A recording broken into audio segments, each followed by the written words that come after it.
Namaste dear students. Now we have to discuss about difference between valuation and investigation and verification. Firstly, we have to know about difference between valuation and verification. Valuation is a process which certify the correct value of the assets and liabilities at the date of balance sheet. ನೋಡಿ valuation is a process ಅಂತ ಏನನ್ನು certify ಮಾಡುತ್ತೆ ಅಂದರೆ correct value of the assets and liabilities at the date of balance sheet. ನೋಡಿ balance sheet ಡೇಟಿಗೆ correct ವ್ಯಾಲ್ಯೂನ assets ಮತ್ತು liabilities ಏನಿದೆ ಅಂತಕ್ಕಂಥದ್ದನ್ನು ಸರ್ಟಿಫೈ ಮಾಡುತ್ತೆ. ವೆರಿಫಿಕೇಷನ್ ಅನ್ನೋದು it is A process which proves the existence, ownership and title of the asset.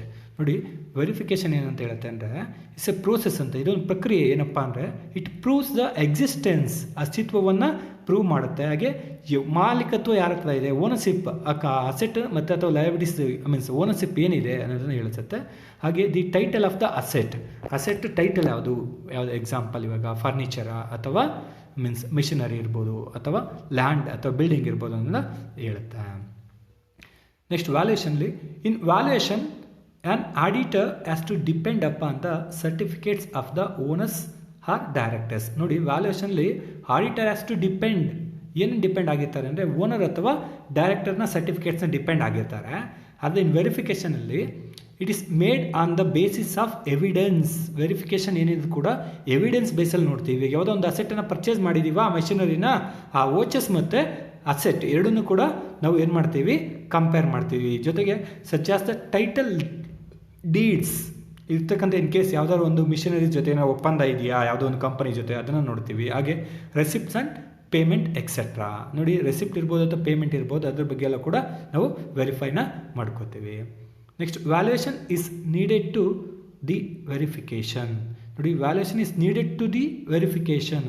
ವ್ಯಾಲ್ಯೂಯೇಷನ್ಗೆ verification ಅವಶ್ಯಕತೆ ಇದೆ, but verification is a final work, ಅದೇ ಫೈನಲ್ ವರ್ಕ್ ಆಗಿದೆ.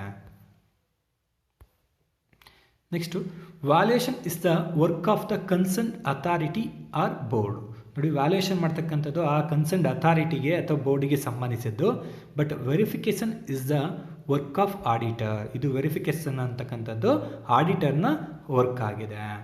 Next valuation checks the amount soan in the account. ನೋಡಿ valuation ಏನು ಹೇಳುತ್ತಪ್ಪ ಅಂದರೆ ಅಕೌಂಟ್ಸಲ್ಲಿ ಇರ್ತಕ್ಕಂಥ ಅಮೌಂಟನ್ನು ಚೆಕ್ ಮಾಡುತ್ತೆ ಅಷ್ಟೇ.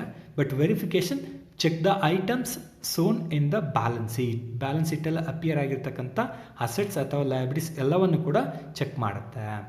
Valuation is made throughout the year. ವರ್ಷ ಪೂರ್ತಿ ಬೇಕಾದ್ರೆ ವ್ಯಾಲ್ಯೂಯೇಷನ್ನ ಮಾಡ್ಬೋದು, but verification is made at the end of the year. End of the ಇಯರಲ್ಲಿ ನಾವು ವೆರಿಫಿಕೇಷನ್ನ ಮಾಡ್ತೀವಿ.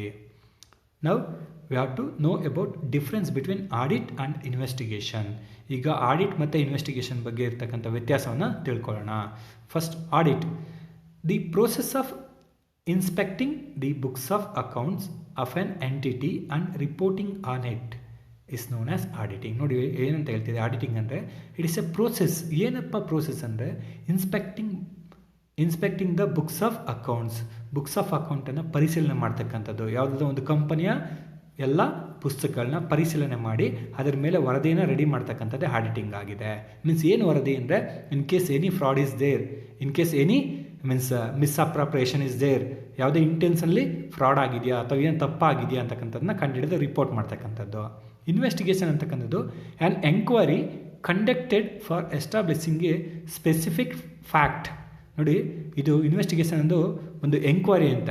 ಏನು ಎಂಕ್ವೈರಿ ಅಂದರೆ ಕಂಡಕ್ಟೆಡ್ ಟು ಸ್ಪೆಸಿಫಿಕ್ ಫ್ಯಾಕ್ಟ್, ಯಾವುದೋ ಒಂದು ನಿರ್ದಿಷ್ಟ ಉದ್ದೇಶಕ್ಕೆ. ಏನಕ್ಕೋಸ್ಕರ ನೋಡಿ or fact or truth to known as investigation. ಸತ್ಯವನ್ನು ಕಂಡುಹಿಡಿಯೋಕ್ಕೋಸ್ಕರ ನಾವು ಇನ್ವೆಸ್ಟಿಗೇಷನ್ ಮಾಡ್ತೀವಿ. ಯಾವಾಗ ಅಂದರೆ ಇನ್ ಕೇಸ್ ಯಾವುದೇ ಫ್ರಾಡ್ ಆಗಿದ್ದರೆ ಅಥವಾ ಮೋಸ ಆಗಿದ್ದರೆ ಅಥವಾ ಏನಾದರೂ ತಪ್ಪಾಗಿದ್ದರೆ ಇನ್ವೆಸ್ಟಿಗೇಷನ್ ಅನ್ನೋದು ತುಂಬ ಚಾನ್ಸಸ್ ಕಡಿಮೆ. ಫ್ರಾಡ್ ಆಗಿದ್ದಾಗ ತುಂಬ ಇನ್ವೆಸ್ಟಿಗೇಷನ್ ಒಂದು ವ್ಯಾಲ್ಯೂ ತಗೊಳುತ್ತೆ. ಆಡಿಟ್ ಅನ್ನೋದು ಜನರಲ್ ಎಕ್ಸಾಮಿನೇಷನ್, ಬಟ್ ಇನ್ವೆಸ್ಟಿಗೇಷನ್ ಅನ್ನೋದು critical and depth examination. Audit ಅನ್ನೋದು ಜನರಲ್ ಆಗಿ ಎಕ್ಸಾಮಿನ್ ಮಾಡ್ತಾರೆ, ಬಟ್ ಇನ್ವೆಸ್ಟಿಗೇಷನ್ ಅನ್ನೋದು ಕ್ರಿಟಿಕಲ್ ಆಗಿರುತ್ತೆ, ಹಾಗೆ ಆಳವಾಗಿ ಪರಿಶೀಲನೆ ಮಾಡ್ತಕ್ಕಂಥದ್ದು ಇರುತ್ತೆ. ಆಡಿಟ್ ಡನ್ ಬೈ ಆ್ಯನ್ಯುವಲಿ, ವರ್ಷಕ್ಕೊಮ್ಮೆ ಆಡಿಟ್ ಮಾಡ್ತಾರೆ, but investigation is done by as per the requirement of management. ವರ್ಷಕ್ಕೊಮ್ಮೆ ಮಾಡಬೇಕಂತೇನಿಲ್ಲ, ಬೇಕಾದ್ರೆ 3 ವರ್ಷ 4 ವರ್ಷ ಯಾವಾಗ ಇನ್ವೆಸ್ಟಿಗೇಷನ್ ಬರುತ್ತೆ ಅಂದರೆ ಏನಾದರೂ ಅವರಿಗೆ ಅನುಮಾನ ಇದ್ದಂಥ ಸಂದರ್ಭದಲ್ಲಿ ಅಷ್ಟೇ ಬರುತ್ತೆ. ಅದಕ್ಕೆ ಬೇಸ್ಡ್ ಆನ್ ರಿಕ್ವೈರ್ಮೆಂಟ್ ಅಂತ ಹೇಳೋದು. Next audit is performed by the auditor. ನೋಡಿ, ಆಡಿಟನ್ನು ಯಾರು ಮಾಡ್ತಾರೆ ಅಂದರೆ ಆಡಿಟರ್ ಮಾಡ್ತಾರೆ. ಇಲ್ಲಿ ಜೊತೆಗೆ ಇನ್ವೆಸ್ಟಿಗೇಷನ್ನ ಪರ್ಫಾರ್ಮ್ಡ್ ಬೈ ಎಕ್ಸ್ಪರ್ಟ್, ಕೆಲವೊಬ್ಬರು ಎಕ್ಸ್ಪರ್ಟ್ ಅಂತ ಇರ್ತಾರೆ, ಅವರು ಇನ್ವೆಸ್ಟಿಗೇಷನ್ನ ಕಂಡಕ್ಟ್ ಮಾಡ್ತಾರೆ. ಆಡಿಟ್ ಅನ್ನೋದು ಜನರಲ್ ಪರ್ಪಸ್, ಇನ್ವೆಸ್ಟಿಗೇಷನ್ ಅನ್ನೋದು ಕಾನ್ಫಿಡೆನ್ಷಿಯಲ್ ಆಗಿರುತ್ತೆ. ಹಾಗೆ next an auditor is appointed by the share holder of the company. ನೋಡಿ, ಆಡಿಟರ್ನ ಅಪಾಯಿಂಟ್ ಮಾಡೋರು ಯಾರಪ್ಪ ಅಂದರೆ ಶೇರ್ ಹೋಲ್ಡರ್ ಆಫ್ ಕಂಪನಿ. ಇಲ್ಲಿ ಇನ್ವೆಸ್ಟಿಗೇಷನ್ನಲ್ಲಿ ನೋಡಿ, the management or shareholders or 1/3 party can appoint investigator. ನೋಡಿ, ಇನ್ವೆಸ್ಟಿಗೇಟರ್ನ ಒಬ್ಬ ಮ್ಯಾನೇಜ್ಮೆಂಟ್ ಇರ್ಬೋದು ಅಥವಾ ಯಾರೋ ಒಬ್ಬರು ಶೇರ್ ಹೋಲ್ಡರ್ ಇರ್ಬೋದು ಅಥವಾ any third party can appoint the investigator. ಅದ್ರೂ ಕೂಡ ಕಾನ್ಫಿಡೆನ್ಷಿಯಲ್ ಆಗಿರುತ್ತೆ, ಯಾಕೆಂದರೆ ಎಲ್ಲವನ್ನು ಕೂಡ ಆತ ಇನ್ವೆಸ್ಟಿಗೇಷನ್ ತನಿಖೆ ಮಾಡಬೇಕಲ್ಲ, ಅದಕ್ಕೋಸ್ಕರ. ಓಕೆ ಡಿಯರ್ ಸ್ಟೂಡೆಂಟ್ಸ್, ನೆಕ್ಸ್ಟ್ ಸೆಷನಲ್ಲಿ ಮೀಟ್ ಆಗೋಣ. Thank you.